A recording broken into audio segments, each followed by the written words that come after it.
नमस्कार साथियों, आप सुन रहे हैं लोक कथा। आज की कहानी है कवि की स्त्री। सत्यवान। छात्रावस्था में मैं और मणिराम साथ ही साथ पढ़ते थे। उस समय हम एक दूसरे पर प्राण देते थे। वे बचपन के दिन थे, जब तक एक दूसरे को देख न लेते शांति न मिलती। उस समय हमें बुद्धि न थी। पीछे से प्रेम का स्थान वैर ने ले लिया था। दोनों एक दूसरे के लहू के प्यासे हो गए थे। तब हम शिक्षित हो चुके थे। F.A की परीक्षा पास करने के पश्चात हमारे रास्ते अलग अलग हो गए। मणिराम मेडिकल कॉलेज में भर्ती हो गए। मैंने साहित्य संसार में पांव रखा। मुझे रुपए पैसे की परवाह न थी। पूर्वजों की संपत्ति ने इस ओर से निश्चिंत कर दिया था। दिन रात कविता के रस में तल्लीन रहता। कई कई दिन घर से बाहर न निकलता। उन दिनों मेरे सिर पर यही धुन सवार रहती थी। एक एक पद पर घंटों खर्च हो जाते थे। अपनी रचना को देखकर मैं गर्व से झूमने लग जाता था। कभी कभी मुझे अपनी कविता में तुलसीदास की उपमा और सूरदास के रूपकों का स्वाद आता था। जब मेरी कविताएं पत्रों में निकलने लगीं, तब मेरा कवित्व का मद उतरने लगा। मद उतर गया, पर उसका नशा न गया। वह नशा प्रख्याति, कीर्ति और यश का नशा था। थोड़े ही वर्षों में मेरा नाम हिंदी संसार में प्रसिद्ध हो गया। मैं अब कुछ काम न करता था, केवल बड़े बड़े लोगों को पार्टियां दिया करता था। अब इसके बिना मुझे चैन न मिलता था। कविता में इतना मन न लगता था। पहले मेरा सारा समय इसी की भेंट होता था, पर अब वह जी बहलावे की चीज हो गई थी। परंतु जब कभी कुछ लिखता, रंग बांध देता था। तुच्छ से तुच्छ विषय को लेता तो उसमें भी जान डाल देता था। उधर मणिराम चिकित्सा के ग्रंथों के साथ सिर फोड़ता रहा। 5 वर्ष बाद असिस्टेंट सर्जरी की परीक्षा पास करके उसने अपनी दुकान खोल ली। परीक्षा का परिणाम निकलने के समय उसका नाम एक बार समाचार पत्र में निकला था। इसके पश्चात फिर कभी उसका नाम पत्रों में नहीं छपा। इधर मेरी प्रशंसा में प्रतिदिन समाचार पत्रों के पृष्ठ भरे रहते। वह दुकान पर सारा दिन बैठा रोगियों की बाट देखता रहता था, परंतु उसका नाम कौन जानता था। लोग जाते हुए झिझकते थे। मैं उसकी ओर देखता तो घृणा से मुंह फेर लेता, जिस प्रकार मोटर में चढ़ा हुआ मनुष्य पैदल जाने वालों को घृणा से देखता है। 2 एक दिन एक पत्र आया। उसमें मेरी कवित्व कला की बहुत ही प्रशंसा की गई थी। मेरा अस्तित्व देश और जाति के लिए सम्मान और गौरव का हेतु बताया गया था। मेरे पास ऐसे पत्र प्रायः आया करते थे। यह कोई नई बात न थी। कभी कभी तो ऐसे पत्रों को देखकर झुंझला उठता था। हम पुरुषों की ओर से उपेक्षा कर सकते हैं, परंतु किसी कोमलांगी के साथ यह व्यवहार करने को जी नहीं चाहता। और यह भी किसी साधारण स्त्री की ओर से न था। इसकी लेखिका देहरादून के प्रसिद्ध रईस ठाकुर हृदय नारायण की शिक्षिता लड़की सावित्री थी, जिसने इसी वर्ष BA की परीक्षा पास की थी, जिसके संबंध में समाचार पत्रों में कई लेख निकले थे, परंतु मैंने उन्हें पढ़ने की आवश्यकता न समझी थी। इस पत्र ने सब कुछ याद करा दिया। मैंने उसी समय लेखनी पकड़ी और जवाब लिखने बैठ गया, परंतु हाथ जवाब दे रहे थे। ऐसी लगन से कोई विद्यार्थी अपनी परीक्षा के पर्चे भी न लिखता होगा। एक एक शब्द पर रुकता था और नए नए शब्द ढूंढकर नए नए विचार लेखनी के अर्पण करता जाता था। मैंने सावित्री और उसकी विद्वता की प्रशंसा में कोश के संपूर्ण सुंदर शब्द समाप्त कर दिए। अपनी तुच्छता को भी अंगीकार किया। आप मेरी प्रशंसा करती हैं, यह आपका बड़प्पन है, अन्यथा मेरी कविता में धरा ही क्या है। न कल्पना में सौंदर्य है, न शब्दों में मिठास। रसिकता कविता का प्रधान अंग है, वह मेरी कविता से कोसों दूर है। हम कवि बन बैठते हैं, परंतु कवि बनना आसान नहीं। इसके लिए देखने वाली आंखें और सुनने वाले कान दोनों की आवश्यकता है, इत्यादि। कहने की आवश्यकता न होगी कि अपनी प्रशंसा करने का यह एक सभ्य ढंग है। कुछ दिन पश्चात इस पत्र का उत्तर आया, यह जो कुछ आपने लिखा है, आप जैसे महापुरुषों के योग्य ही है, अन्यथा मैं तो आपको टेनिसन और वर्ड्सवर्थ से बढ़कर समझती हूँ। आप कहते हैं कि आपकी कविता रसहीन है, होगी, परंतु मुझ पर तो यह जादू का काम करती है। घंटों रससागर में डुबकियां लगाती हूँ, खाना पीना भूल जाती हूँ। जी चाहता है आपकी लेखनी चूम लूं। यह पत्र शराब की दूसरी बोतल थी। अंतिम वाक्य ने हृदय में आग लगा दी। मैंने फिर उत्तर दिया, पत्र में हृदय खोलकर रख दिया। कवि अपने चाहने वालों को आकाश में चढ़ा देते हैं। मैंने सावित्री की प्रशंसा में आकाश पाताल एक कर दिया। लिखा, लाइल का कथन है कि कवि केवल वही नहीं जो कविता कर सकता है, प्रत्युत प्रत्येक व्यक्ति जो कविता समझ सकता है और उसके मर्म तक पहुंच सकता है, कवि है। इस रूप में तुम भी कवि हो। मैंने अच्छे को देखा है, कविता के महत्व को नहीं समझ सकते, परंतु तुम तो बाल की खाल निकालती हो। तुम्हारी योग्यता पर मुझे आश्चर्य होता है। धन्य है भारत भूमि जिसमें तुम जैसी देवियां खेलती हैं। मैंने सैकड़ों उपन्यास पढ़े थे, अच्छी से अच्छी कविताएं देखी थीं, परंतु जो रस, जो स्वाद सावित्री के पत्र में था, वह किसी में न पाया। यही जी चाहता था कि उन्हीं को पढ़ता रहूं। 3. सावित्री। निस्संदेह वे मुझे चाहते हैं, अन्यथा इस प्रकार तुरंत ही उत्तर प्रत्युत्तर न देते। आज पत्र लिखती हूँ, तीसरे दिन उत्तर आ जाता है। ऐसा प्रतीत होता है मानो मेरे पत्र की राह देख रहे थे। उनके पत्र उनके कवित्व से अधिक सरस हैं। पढ़कर चित्त प्रसन्न हो जाता है। और कभी कभी तो ऐसी चुटकी लेते हैं कि मन अधीर हो उठता है। मैंने चित्र मांग भेजा था। उत्तर देते हैं, तुमने लिखा है कि चित्र भेज रही हूं, परंतु मुझे आज तक नहीं मिला। रजिस्ट्री की रसीद तो भेज दो, डाकखाने पर नालिश कर दूं। बरबस मुझे अपना चित्र भेजना पड़ा। उत्तर में उनका चित्र आ गया। मेरा विचार सच्चा निकला। कैसे रसीले हैं। मुख पर राजकुमारों जैसा लावण्य झलकता है। मेरे हृदय को पहले ही चैन न था, चित्र ने रहास हा भी छीन लिया। रात को नींद नहीं आती। उनकी अंतिम कविता ने उनका हृदय मुझ पर खोल दिया है। प्रियतमा से। कैसा प्यारा शीर्षक है। अक्षर अक्षर से प्रेम टपकता है। इससे पहली कविता पाती निहार कर भी मुझ पर ही लिखी गई थी। लिखती हूं, तुम मुझे कलंकित करके छोड़ोगे। यह तो कहो, तुम मेरे पीछे पल्ले झाड़कर क्यों पड़ गए हो। एक और कविता एकांत में प्रकाशित हुई है। इससे जान पड़ता है अभी तक कुंवारे हैं। तो मेरी, परंतु वे इतना परिश्रम क्यों करते हैं। बहुत पढ़ना लिखना मनुष्य को बांस की तरह खोखला कर देता है। लिखती हूं, कविता करना बंद कर दो और अपने शरीर की ओर ध्यान दो। मुझे बड़ी चिंता रहती है। इसके बाद मैंने उनके संबंध में सब कुछ मालूम कर लिया। वे हमारी बिरादरी के हैं और कुंवारे हैं।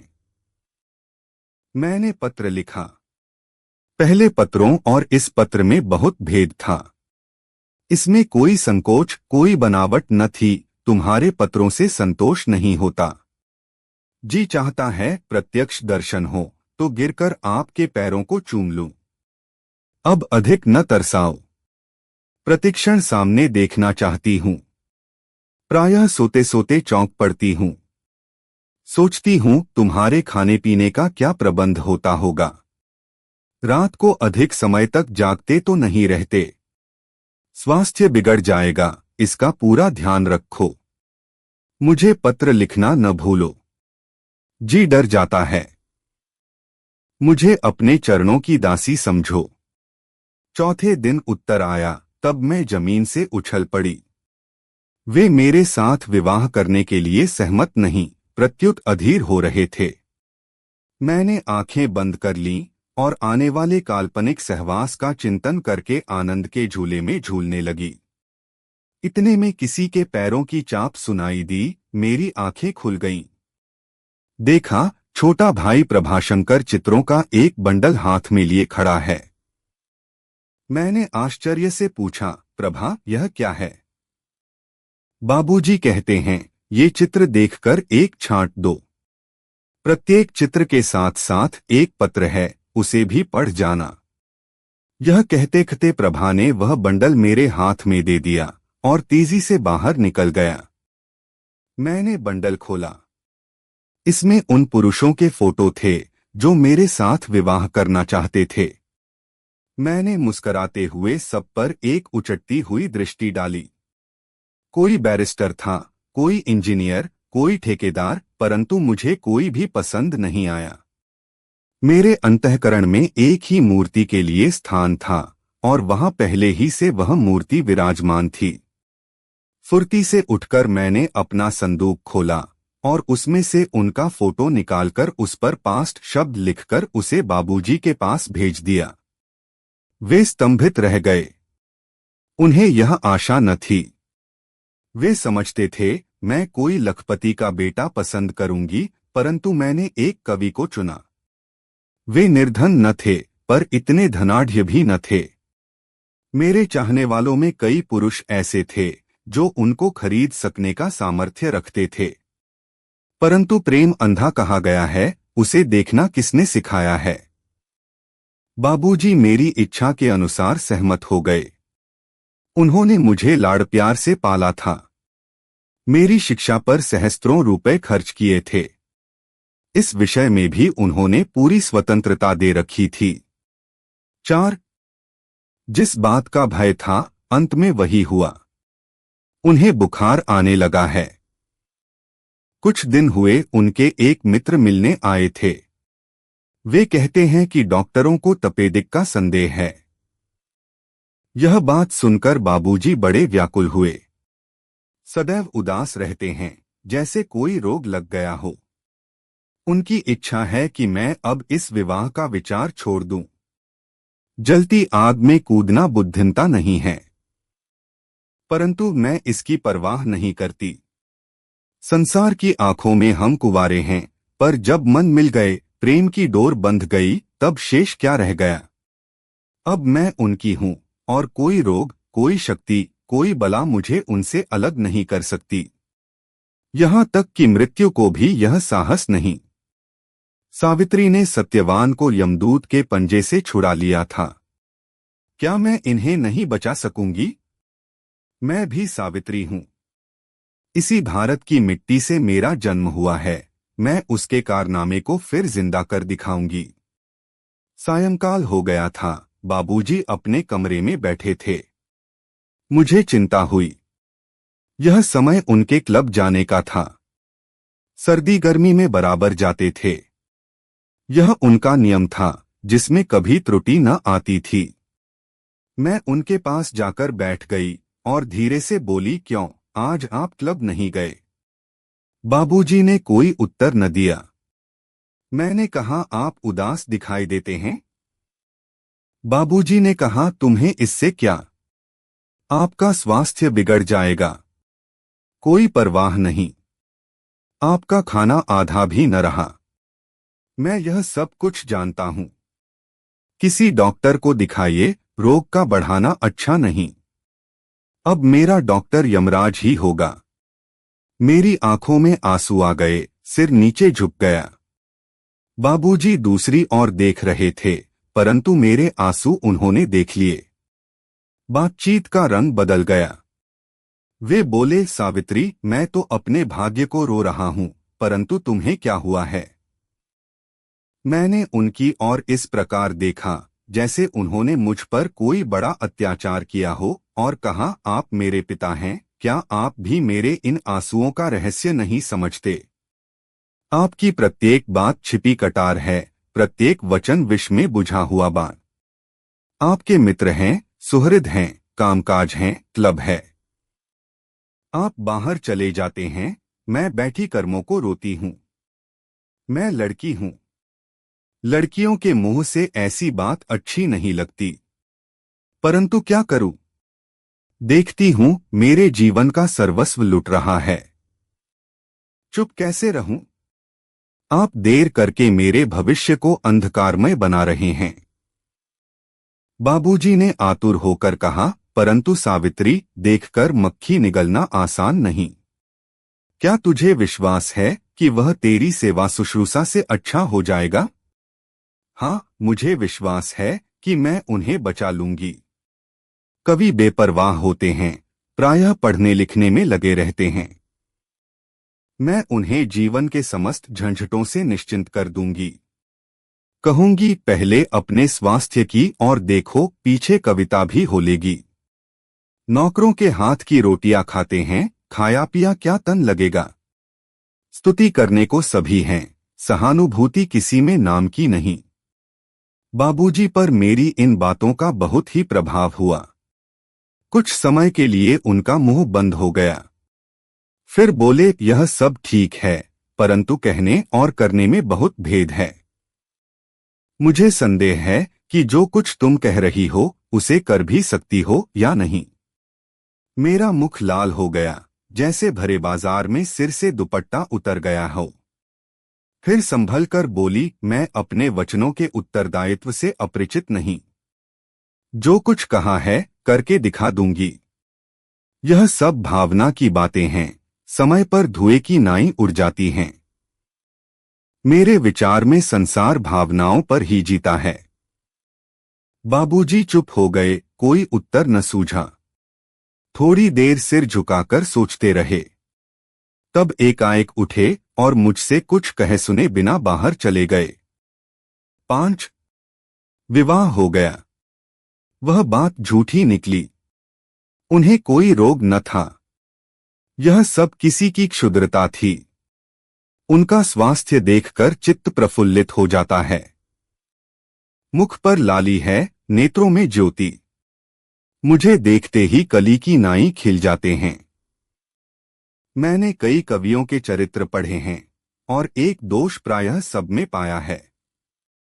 वह यह कि उनका आचरण कुछ इतना पवित्र नहीं होता, परंतु उनके विषय में यह कल्पना करना भी पाप है। वह बहुत ही शर्मीले हैं, किसी पराई स्त्री के सामने आंख नहीं उठाते। वह इसे भी सदाचार से गिरा हुआ समझते हैं।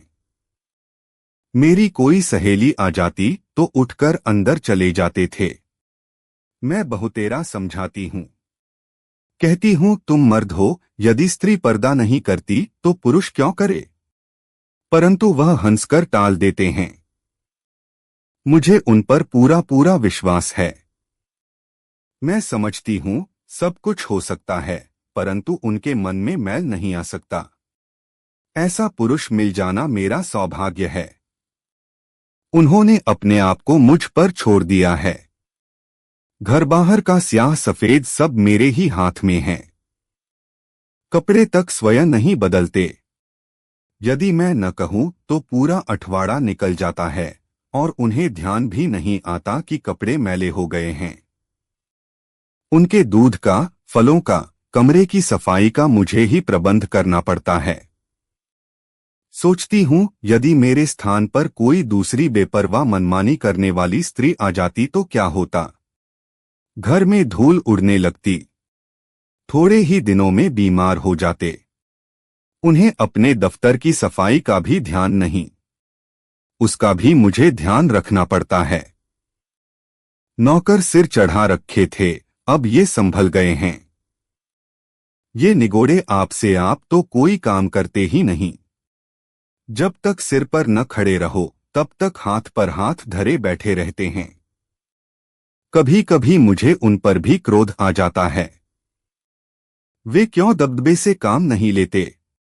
मैं 4 दिन के लिए बाहर चली जाऊं तो घर में कीड़े रेंगने लगें। एक दिन मैंने कहा, सारे भारतवर्ष में तुम्हारी कविता की धाक बंधी हुई है, परंतु क्या यह भी किसी को पता है कि तुम इतने बेपरवाह, ऐसे आलसी हो?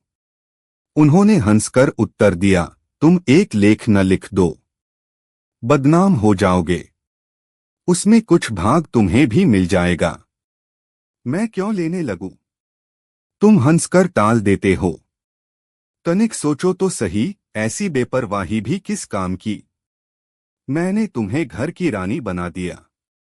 मैंने धीरे से कहा, घर की रानी तो मैं बनी, परंतु तुम अपने दफ्तर की और तो ध्यान करो। मैं तुम्हें अपना सुपरिंटेंडेंट समझता हूं। मैं रूठकर चली गई, परंतु हृदय आनंद के हिलोरे ले रहा था, जिस प्रकार चंद्रमा का प्रतिबिंब जल पर तैरता है। दूसरे दिन प्रातःकाल में उनके दफ्तर की ओर गई तो दरवाजे के पास एक छोटा सा बोर्ड लटकता देखा। उस पर लिखा था, सावित्री देवी BA सुपरिंटेंडेंट। मैंने उसे जल्दी से उतारकर उनके सामने जा फेंका और कहा, ये शरारतें देख लोग क्या कहेंगे? उन्होंने मेरी ओर देखा तो मुस्कुराकर भुजाएं फैला दीं। 6 संध्या का समय था। मैंने अपनी सबसे बढ़िया पोशाक पहनी और पास जाकर कहा, बाहर चलोगे? घूम आए? वे इस समय कविता में मग्न थे। धीरे से बोले, इस समय बात न करो। बड़ा विचित्र भाव सूझा है, उसको प्रकट करने के लिए शब्द ढूंढ रहा हूं। मुझे विषसा चढ़ गया। कैसे पुरुष हैं, सदा अपनी ही धुन में मग्न रहते हैं। इतना भी नहीं होता, मेरी किसी समय तो मान लिया करें। पहले मुझे देखकर प्रसन्न हो जाते थे, परंतु अब तो ऐसा प्रतीत होता है जैसे इनका हृदय प्रेम से शून्य हो गया है। हाँ, कविता में हृदय निकाल कर रख देते हैं।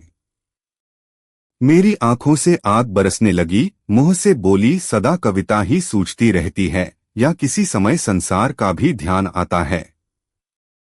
इस कविता से कवि संसार में शोर मच जाएगा। तुम्हें मेरा भी ध्यान है या नहीं? यह अपने हृदय से पूछो। मैं अपने हृदय से नहीं, स्वयं तुमसे पूछती हूं। तनिक आंखें उठाकर उत्तर दो न। यह कविता देखकर फड़क उठोगी। ऐसी कविता मैंने आज तक नहीं लिखी। मैंने हताश सी होकर कहा, मेरी बड़ी इच्छा थी कि आज थोड़ा घूम आती, इस कविता ने काम बिगाड़ दिया। जी चाहता है कागज छीनकर दावात तोड़ दूं। दावात कागज की हानि साधारण बात है, परंतु ये विचार फिर न मिलेंगे। आज अकेली चली जाओ। मेरा मन नहीं मानता। उन्होंने हाथ से इशारा किया और फिर झुक गए। मेरे हृदय में बर्छी सी लगी। उन्हें कविता का ध्यान है, मेरा नहीं। संसार में नाम चाहते हैं, परंतु घर में प्रेम नहीं चाहते। वहां से चली तो हृदय पर बोझ सा प्रतीत हुआ। अकेली सैर को निकल गई, परंतु चित्त उदास था, सैर में जी न लगा। हारकर एक पुल पर बैठ गई और अपनी दशा पर रोने लगी। इन आंसुओं को देखकर पहले बाबूजी व्याकुल हो जाते थे। विवाह हुआ तो मेरे सुख दुख का भार एक कवि को सौंपा गया, परंतु अब इन आंसुओं को देखने वाला कोई न था। मुझे ऐसा प्रतीत होता था जैसे मेरी नाव नदी के धार में वेग से बही जाती है और उस पर कोई मल्लाह नहीं। मैं अपनी बेबसी पर कुढ़ती थी। कभी कभी आंख उठाकर देख भी लेती थी कि कदाचित आ रहे हों। प्रेम आशा नहीं छोड़ता। मेरी आंखें जल की ओर थीं। सोचती थी, यदि कोई शक्ति मंत्र बल से मुझे जल की तरंग बना दे तो गंगा की तरंगों में खेलती फिरूं। एकाएक आंखें झपक गईं, निद्रा देवी ने इच्छा पूरी कर दी। मैं गंगा में गिर गई। बहुतेरे हाथ पांव मारे पर निकल न सकी, प्रवाह में बहने लगी। सुधी आई तो मैं घर पर थी। वे सामने खड़े थे, कुर्सी पर एक डॉक्टर बैठा था।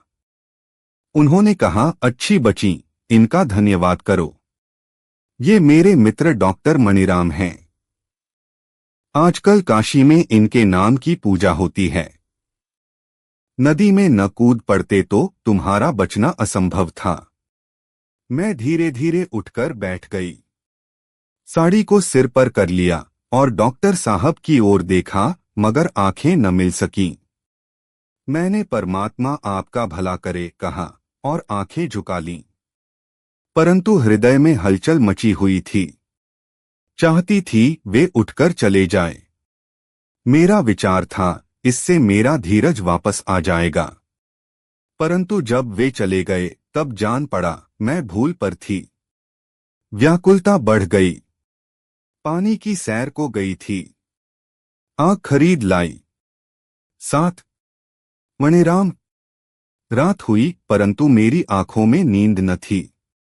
उसे सावित्री की आंखों ने चुरा लिया था। उसमें कैसा आकर्षण था, कैसी बेबसी थी, जैसे कोई कैदी लोहे के जंगले के अंदर से स्वतंत्र सृष्टि को देखता है और आंख भरकर पृथ्वी पर बैठ जाता है। उसकी आंखें बार बार मेरी ओर उठती थीं, परंतु वह उन्हें उठने न देती थी, जिस प्रकार माँ अपने अबोध बालक को पराये खिलौने पकड़ते देखकर गोद में उठा लेती हैं। उस समय बालक किस प्रकार मचलता है, कैसा अधीर होता है, चाहता है कि माँ छोड़ दे तो खिलौना लेकर भाग जाए। यही दशा सावित्री की थी। सत्यवान वहीं डटा रहा। यदि 2 मिनट के लिए भी उठ जाता तो जी भरकर देख लेता। कैसी सुंदर है, जैसे चंपा का फूल। दूसरे दिन दुकान को जा रहा तो उसे दरवाजे पर खड़ा पाया। उसने मेरी ओर प्यासे नयनों से देखा और मुस्करा दिया। इस मुस्कराहट में बिजली थी। मेरा धैर्य छूट गया। दुकान पर जी न लगा। सारे दिन सांझ की प्रतीक्षा करता रहा। पल पल गिनते दिन समाप्त हुआ और मैं घर को वापस लौटा। पैर भूमि पर न पड़ते थे। इस समय मैं ऐसा प्रसन्न था जैसे किसी को कुछ मिलने वाला हो। सत्यवान के मकान के पास पहुंचा तो पैर आप से आप रुक गए, आंखें दरवाजे पर जम गईं। सहसा वह अंदर से निकली और दरवाजे के साथ लगकर खड़ी हो गई। उसने मुंह से कुछ न कह, परंतु आंखों ने हृदय के पर्दे खोल दिए। इन आंखों में कैसा प्रेम था, कैसा चाव और उसके साथ स्त्रियों की स्वाभाविक लज्जा। चटनी में खटाई के साथ शक्कर मिली हुई थी। मैं मतवाला सा हो गया और झूमता झामता घर पहुंचा, जैसे किसी ने शत्रु का दुर्ग विजय कर लिया हो। कई दिन बीत गए। नैनों का प्रेम पाश दृढ़ होता गया। अब उसे देखकर जी न भरता था। ओस की बूंदों से किसी की प्यास कब बुझी है? तृष्णा अपने पैर आगे बढ़ा रही थी। अंतःकरण सावधान करता था, जैसे भय के समय कोई लाल झंडी दिखा दे। परंतु कामदेव उस ड्राइवर के समान परवाह न करता था जिसने शराब पी ली हो। यह शराब साधारण शराब न थी। यह वह शराब थी जो धर्म कर्म सब चूल्हे में झोंक देती है और मनुष्य को बलात् भय के मुंह में डाल देती है। यह कामवासना की शराब थी। एक दिन बहुत रात गए घर लौटा। चित्त दुखी हो रहा था, जैसे कोई भारी हानि हो गई हो। परंतु सावित्री दरवाजे पर ही खड़ी थी। मैं गदगद प्रसन्न हो गया। घाटा पूरा हो गया। सारा क्रोध और दुख दूर हो गया। सावित्री ने कहा, आज आपको बड़ी देर हो गई। परंतु आवाज थरथरा रही थी। मेरा कलेजा धड़कने लगा। शरीर पसीना पसीना हो गया। छात्रावस्था में हमने सैकड़ों मुर्दे चीरे थे। उस समय भी यह अवस्था न हुई थी। एक एक अंग कांपने लगा। मैंने बड़ी कठिनता से अपने आप को संभाला और उत्तर दिया, जी हाँ, कुछ मरीज देखने चला गया था। आप दरवाजे पर खड़ी हैं, क्या किसी की प्रतीक्षा है? हाँ, उनकी राह देख रही हूँ। क्या आज कोई कवि सम्मेलन है? कवि सम्मेलन तो नहीं। एक जलसे में गए हैं, वहां उन्हें अपनी नवीन कविता पढ़नी है। तो 12 बजे के पहले न लौटेंगे। सावित्री ने त्रिषित नयनों से मेरी ओर देखा और एक मधुर कटाक्ष से ठंडी सांस भरकर कहा, घर में जी नहीं लगता। अभी तो 8 ही बजे हैं। जी चाहता है कि घड़ी की सुइयां घुमा दूं। मेरे पैर न उठते थे। ऐसा प्रतीत होता था मानो कोई विचित्र नाटक हो रहा हो। परंतु कोई देख न ले, इस विचार से पैर उठाने पड़े। हमें धर्म का विचार हो या न हो, परंतु निंदा का विचार अवश्य होता है। सावित्री ने मेरी ओर ऐसी आंखों से देखा मानो कह रही है, क्या तुम अब भी नहीं समझे। मैं आगे बढ़ा, परंतु हृदय पीछे छूटा जाता था। वह मेरे वश में न था। घर आकर चित्त उदास हो गया। सावित्री की मूर्ति आंखों में फिरने लगी। उसकी मधुर वाणी कानों में गूंजने लगी। मैं उसे भूल जाना चाहता था। मुझे डर था कि इस कूचे में पैर रखने से निंदा होगी। मुझ पर उंगलियां उठने लगेंगी। लोग मुझे भलामानस समझते हैं। यह करतूत मेरा सर्वनाश कर देगी। लोग चौंक उठेंगे। कहेंगे कैसा भलामानस प्रतीत होता था, परंतु पूरा गुरु घंटाल निकला, प्रैक्टिस भी कम हो जाएगी। वह विवाहिता स्त्री है। उसकी ओर मेरा हाथ बढ़ाना बहुत ही अनुचित है। परंतु ये सब युक्तियां, सब विचार जल की तरंगे थीं। जितनी जल्दी उठती हैं, उससे जल्दी टूट जाती हैं। वायु का हल्का सा थपेड़ा उनका चिन्ह तक मिटा देता है। मनुष्य कितना दुर्बल, कितना बेबस है। दूसरे दिन मैं सत्यवान के घर पहुंचा, परंतु पैर लड़खड़ा रहे थे, जैसे नया चोर चोरी करने जा रहा हो। उस समय उसका हृदय किस प्रकार धड़कता है, कहीं कोई देख न ले। मोह का रंग भेद न खोल दे। कभी कभी भलमनसी का विचार भी आ जाता था। पैर आगे रखता था, परंतु पीछे हट जाता था। परंतु मैंने एक छलांग भरी और अंदर चला गया। इस समय मेरे होंठ सूख रहे थे। सत्यवान ने मुझे देखा तो कुर्सी से उछल पड़ा और बड़े आदर से मिला। देर तक बातें होती रहीं। सावित्री भी पास बैठी थी। मेरी आंखें बराबर उसके मुख पर अटकी रहीं। पहले चोर था, अब डाकू बना। सावित्री की झिझक भी दूर हो गई। बात बात पर हंसती थी। अब उसे मेरी ओर देखने में संकोच न था। लज्जा के स्थान पर चपलता आ गई थी। यहां से चला तो ऐसा प्रसन्न था जैसे इंद्र का सिंहासन मिल गया है। तत्पश्चात रास्ता खुल गया। दिन में की बार सावित्री के दर्शन होने लगे। रात को 2-2 घंटे उसके पास बैठा रहता। मेरा और सावित्री का आंखों आंखों ही में मन मिल गया। पर सत्यवान को कुछ पता न था।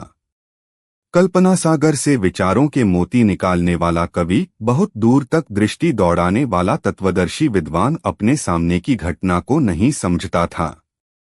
उसकी कविता दूसरों को जगाती थी, परंतु वह स्वयं सोया हुआ था, उस अनजान यात्री के समान जो नौका में बैठा दूर के हरे हरे ऊंची ऊंची पहाड़ियों को देख देख कर झूमता है, परंतु नहीं जानता कि उसकी नाव भयानक चट्टान के निकट पहुंच रही है।